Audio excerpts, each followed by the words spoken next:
Good morning children. Welcome for today's biology class. So today we are going to study proteins and concept of metabolism. First let us study regarding proteins. So proteins are no polymer of amino acids. So amino acids by forming no peptide bonds in between, they are converted into polymer protein.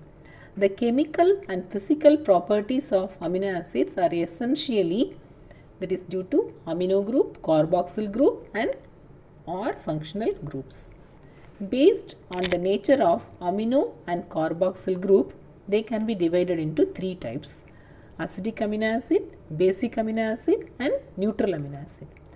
So acidic amino acids, they have more acidic group, and basic amino acids, they have basic group, and neutral means they are neutral. Acidic and basic will be of equal, they will be neutral, that's why. So for example, acidic amino acid example is glutamic acid, and for basic amino acid example is lysine. For neutral amino acid, valine. Okay, and there are some aromatic amino acids also there. Example are tyrosine, phenylalanine and tryptophan. Okay, you remember these terms, it can be asked in 1 mark questions. The particular property of amino acid is the ionizable nature of amino and carboxyl groups. Hence, in solution of different pH, the structure of amino acid, it changes. So here, the amino acid on the basis of structure, it can be classified into 4 categories. They are primary structure, secondary structure, tertiary structure and quaternary structure. Primary structure, it is the linear chain of amino acids. They are linked by peptide bonds. They are non-functional. And secondary structure, alpha helix or beta pleated sheets with peptide and hydrogen bonds. And tertiary structure, it is no long chain of coiled structure with peptide, hydrogen, disulfide and ionic bonds. Okay, so they are the functional structure of the protein. And quaternary structure, it has group of more than 2 tertiary structured proteins. Example, that is hemoglobin, it is made up of 2 alpha and 2 beta chains. So primary structure is linear. Okay, so linear structure. Secondary structure, it will be little bit coiled. You see the structure, you will understand it is no secondary structure. The diagram A, it is secondary structure, little bit coiled. Primary will be linear, and secondary structure, secondary structure it is coiled, and secondary structure when it is once again folding upon the same thing, so it will be tertiary structure. It is 3-dimensional structure, it will be there. Linear, primary can be converted into secondary, secondary can be converted into tertiary. They are interconvertible. Okay, according to the need. So here there is the structure as it is coiled, it is secondary structure. So you can see N and C, it has been marked. It is N terminal N and C terminal N, means amino group will be there one side and carboxyl group will be there at the other end. Okay, it has a series of amino acid, they are getting attached. How do they get attached? By means of peptide bonds. Peptide bond is CONH bond, means while forming peptide bonds, COOH and NH2 group, amino group. So one molecule of water will be removed and results in the formation of CONH bond. CONH, so that is the peptide bond. There are 4 amino acids have been given. The peptide bonds seen are 3. Okay, so like that the peptide bond is CONH bond. It is formed between one amino group and carboxyl group by removal of one molecule of water. That's why. So one side will be amino terminal, that is N terminal, and other side will be C terminal. Carboxylic acid will be there always. Whatever the length of protein may be, so it will be one side will be N terminal, other side will be C terminal. Okay, it is secondary structure and this is tertiary structure. Here you see here children, it is primary, it is linear. So here it is secondary, it is helical structure coiled, and tertiary, okay, it is quaternary. Quaternary structure, it consists of more than 2 peptides. It will be there, aggregation of peptides. So let us see some proteins and their functions. So collagen, it is seen in intercellular ground substance. Collagen fiber, connective tissue we studied.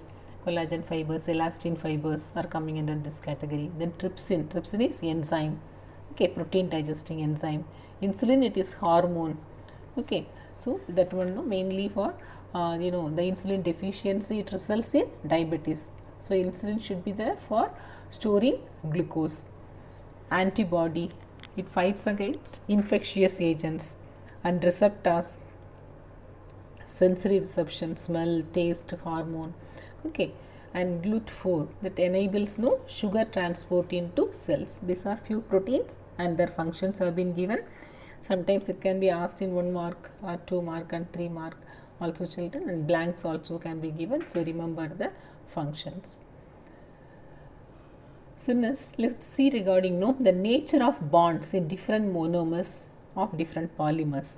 Okay, in case of proteins, the amino acids are linked by peptide bonds. In polysaccharides, monosaccharides are linked by glycosidic bond, and the nucleotides are linked by phosphodiester bond between 5 carbon and 5th carbon of another. Okay, and each DNA it has 10 base pairs in the helix, each helix of DNA. One coil, it contains 10 base pairs. They are attached by hydrogen bond. These are different bonding patterns. Okay, in linking how the monomers are linked to form polymers, it has been given. Next, let us study regarding the concept of metabolism. You studied in 10th also. Metabolism means various biochemical reactions taking place in living body. Chemical reactions, but it is taking place in living body. And the metabolism activities, it can be catalyzed by enzymes. They are the boosting the activity of biochemical reactions. So here let us see what is metabolism. It has actually that can be categorized into 2 categories: anabolism and catabolism. Anabolism, all the building up reactions, you call that as anabolism, and the breakdown reactions, you call that as catabolism. For anabolism, good example is photosynthesis. For catabolism, example is respiration. During photosynthesis, preparation of food occurs, building up reaction occurs. During respiration, what you have taken, the food substance, it breaks down and gives you energy. Okay, so both the step, maybe it is anabolism or catabolism, they need energy, that is in the form of ATP, it is needed. So just example, the proteins, when you eat proteins, they are breaking down into amino acids. But when the amino acids are carried by means of blood to various parts of the body, and they are converted into protein. When it goes to muscle, muscular protein, blood, the proteins in blood, like that, converted. And when you eat sugar, it is starch, whatever it is there. When it is polysaccharide, it is when breaking up of polysaccharide occurs, converted into monosaccharide sugars. But the same glucose, when it goes to different tissues, when it has to be stored, converted into complex polysaccharide. Okay, so there is anabolism and catabolism, it occurs within our body also. When it is building up reaction, you call that as anabolism. For example, when you observe one living organism, when it grows, the anabolism, it exceeds the catabolism. When anabolism is more, then only the growth will occur. Okay, when the anabolism and catabolism, when both of them are neutral, then there won't be much growth in that particular organism. So that's why after a particular age, so there won't be much growth in the organism at all in human beings. The living state, the metabolism, it provides the mechanism for the production of energy. So when the energy to be there, the metabolism has to be there, then only so the energy production will be there. So when you eat the food, in digestive system it breaks and it reaches to different parts of the body, and it reaches the cell, the cellular respiration, it gives you energy.